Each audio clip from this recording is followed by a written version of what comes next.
నమస్తే, welcome to our channel. నేను పద్మిని, ప్రస్తుతం పాటు senior journalist and political analyst Imandi Ramarao గారు ఉన్నారు. మాట్లాడదాం. సార్ నమస్తే. సార్ సార్ జోగయ్య గారు పవన్ కళ్యాణ్ కి పలుమార్లు లేఖలు రాయటం అనేది ఆయనకు పరిపాటి విషయం అందరికీ తెలిసినటువంటిది. అయితే ఇప్పుడు కూడా మళ్ళీ ఒక లేఖని రాయడం జరిగింది. రకరకాల విషయాల గురించి ప్రస్తావించారు. ఆయన సినిమాల గురించి డెఫినెట్ గా ప్రస్తావన ఉంది. అలాగే కృష్ణా జిల్లాకి వంగవీటి మోహన్ రంగా అనే పేరు పెట్టాలనే అంశం ఒక్కటైతే కాపుల్ని బీసీలోకి మార్చాలి అనేది ఎప్పుడో అంతకుముందే చంద్రబాబు నాయుడు గారు కూడా అనుకున్నారు. కానీ అది సార్థకం అవ్వలేదు.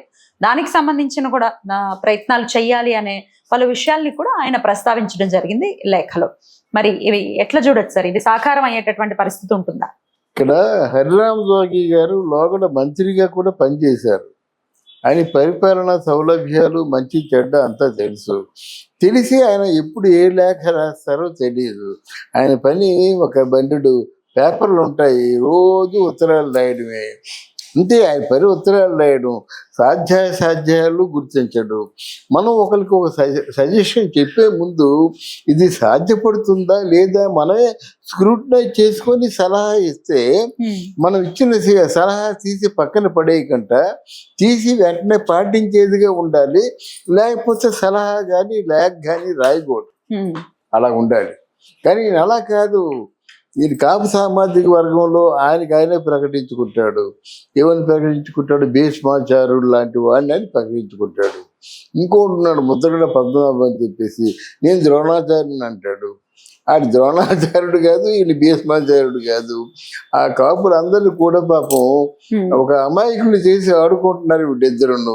ఈయన ఏమైనా చేశాడంటే కాపుల కోసం ఏమీ చేయలేదు. పదవిలో ఉంటుండు కదా, మంత్రిగా ఉన్నప్పుడు ఆయన ఏమేమి చేశారంటే ఏమి చేయలేదు. సరిగ్గా ముద్రగడ ఇంటి ముందు కాపులకి ప్రవేశం లేదు అని చెప్పాడు.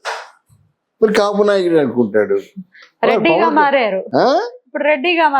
అప్పుడు రెడ్డిగా మారిపోయాడు. ముద్రగడ పద్మనాభ రెడ్డిగా మారిపోయాడు అన్నమాట. అంటే ఇట్లాంటి వ్యక్తిత్వం లేని వాళ్ళు చెప్పిన మాటలకి అంటే దానికి శాంటిటీ ఉండదు. అంటే దానికి ఒక సార్థకత ఉండదు. వ్యక్తిత్వం మంచి కావాలి. దాని తర్వాత ఏంటంటే ముఖ్యంగా ఆయన సజెస్ట్ చేసినటువంటి రెండు కూడా ఆచరణ యోగం కాదు, ఆచరించలేరు. వంగవీటి మోహన రంగ ఎందుకంటే కాపు నాయకుడు అనే జిల్లా పేరు పెట్టమంటున్నారు. ఆ పక్కనే ఉంది మచిలీపట్నంలో ఎన్టీ రామారావు జిల్లా అని పెట్టారు. ఎవరైనా పిలుస్తున్నారా ఎన్టీఆర్ జిల్లా అని? అది నెల్లూరులో పొట్టి శ్రీరాములు జిల్లా అన్నారు.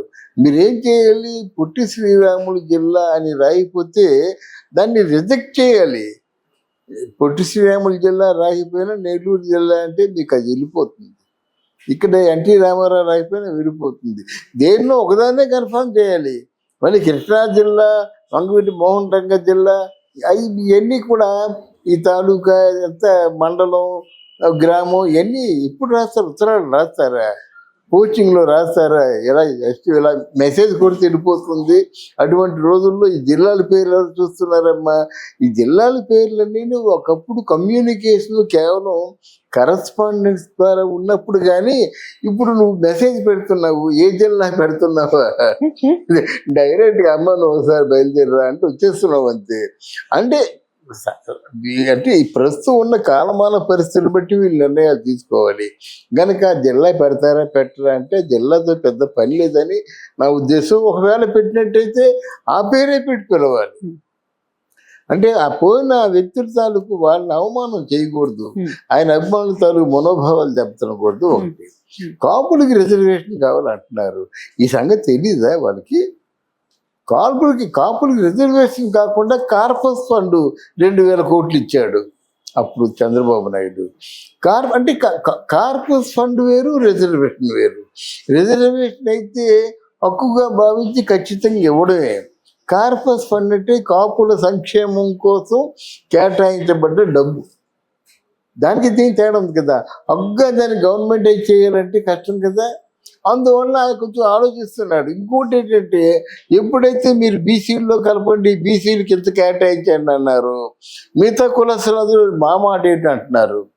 అరే బ్రాహ్మణులు ఎప్పటి నుంచో ముత్తుకుంటున్నారమ్మా, మాకు అసలు ఆదాయం లేదయ్యా బాబు, మమ్మల్ని అగ్రకులాల్లో తోసేశారు, మా పిల్లల్ని చదివించుకోలేకపోతున్నాను గట్టిగా చెప్తున్నాను అనమాట. వీళ్ళు చూస్తే నమస్కారం పెడతారు, ఇంటికి వెళ్తే ఎగలమవుతాం వాళ్ళకి. అలా అంటున్నారు, మాకు మీ కులం కాదు, అంత పేదరికాన్ని బట్టి మా పిల్లలు బాగా చదువుకుంటున్నారు, మెరిట్ని బట్టి మాకు ఆదుకోండి అంటున్నారు. మరి వాళ్ళ మాట ఏంటండి? అందువల్ల మీరు కాయ కష్టం చేసుకుంటారు, అన్ని చేయగలరు, వాళ్ళు ఏం చేయలేరు, మంత్రులు తప్ప ఇంకేం చెప్పలేరు.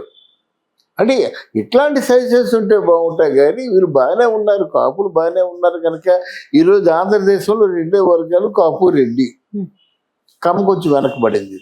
అందువల్ల ఇవన్నీ సాధ్యం కానటువంటి పర్సెంటేజీలు ఇవ్వమని వాళ్ళని బదనాం చేసి, చూసావా ఆయన ఏం చేశాడు చంద్రబాబు నాయుడు, కాపుడికి 5% ఇవ్వమంటే ఇవ్వలేదే అన్నాడు. అంతేగా 2,000 కోట్ల రూపాయలు ఇచ్చారని చెప్పడం. ఇప్పుడు 2,000 కాకపోతే ఇంకో 4,000 కోట్లు ఇస్తారమ్మా. ఎందుకంటే దీన్ని అఫీషియలైజ్ చేసినట్టయితే ఇంకొకరు ముందుకు వస్తారు, మరి వాళ్ళని కూడా చూసుకోవాలి కదా. అందువల్ల హరిరామయ్య జోగి తాలూకు లేఖలను కానీ మాటలు కానీ ఎవరు పట్టించుకోరు. కానీ నిజంగా ప్రభుత్వాన్ని చిత్తశుద్ధి ఉంటే కులం పవన్ కళ్యాణ్ కూడా నిజాయితీగా మాట్లాడుతున్నాడు కదా, కులం తీసి పక్కన పెట్టండి. ఎవరైతే నిజాయితీగా బాగా కష్టపడి చదువుకొని మంచి మార్కులతో ఉన్నారో, ఇప్పుడు అంతకుముందు తీశారు జగన్మోహన్ రెడ్డి పుణ్యం అంటూ విదేశీ విద్యను తీశారు, ఇప్పుడు విదేశీ విద్య మళ్ళీ స్టార్ట్ చేస్తున్నారు. కనుక మెరిట్ స్టూడెంట్స్ని కులాలతో రిజర్వేషన్లతో సంబంధం లేకుండా పంపించే ఏర్పాటు చేయమని మనం సూచిస్తున్నాం. మీరు చెప్పినటువంటి మార్పులు విశ్వసనీయంగానే ఉన్నాయి, కానీ వస్తుంది మార్పు జరుగుతుంది అని ఎక్స్పెక్ట్ చేయొచ్చా? అది ఎక్సెప్ట్ వాళ్ళు అంటే నాయకుల తాలూకు ఆలోచన బట్టి ఉంటుందమ్మా. వాళ్ళు స్వచ్ఛమైన మనసుతో ఆలోచిస్తే నిజమా కాదు చెప్పండి. ఇప్పుడు దగ్గర కులాల్లో ఉన్న కూడా వాళ్ళు కూడా పిల్లలే కదా, వాళ్ళ సంక్షేమాన్ని కూడా చూడాలి కదా.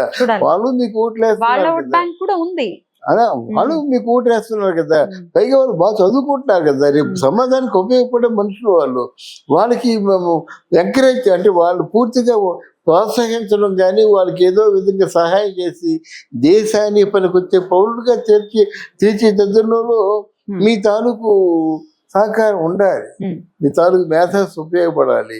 ఇప్పుడు అదే కదా మనం మొత్తుకుంటున్నారు, మనలో ఉన్నారు, మెన్ ఉన్నారు, మానవ వనరులు ఉన్నాయి, బుద్ధి స్కిల్ డెవలప్మెంట్స్ లేవని సత్యనాథంలో మూతుకున్నాడు.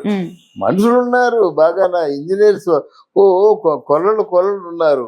వాళ్ళకి ఏంటంటే స్వయం సిద్ధంగా అది దాన్ని ఏంటంటే ఒక మానిటరింగ్ చేసేటువంటి విధంగా పోటీ పడేటువంటి ఆ స్కిల్స్ మన వాళ్ళు లేవని చెప్తున్నాను అనమాట.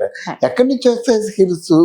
అందువల్ల ఆ విధంగా మెరిట్ స్టూడెంట్స్ని, ఆయా శాఖల్లో పట్టున్న స్టూడెంట్స్ని ప్రోత్సహించే విధంగా అంతకుముందు చంద్రబాబు నాయుడు చీఫ్ మినిస్టర్గా ఉంటుండగా అమెరికాలో చేస్తున్న ఉద్యోగస్తుల్లో 23% ఆంధ్ర వాళ్ళే.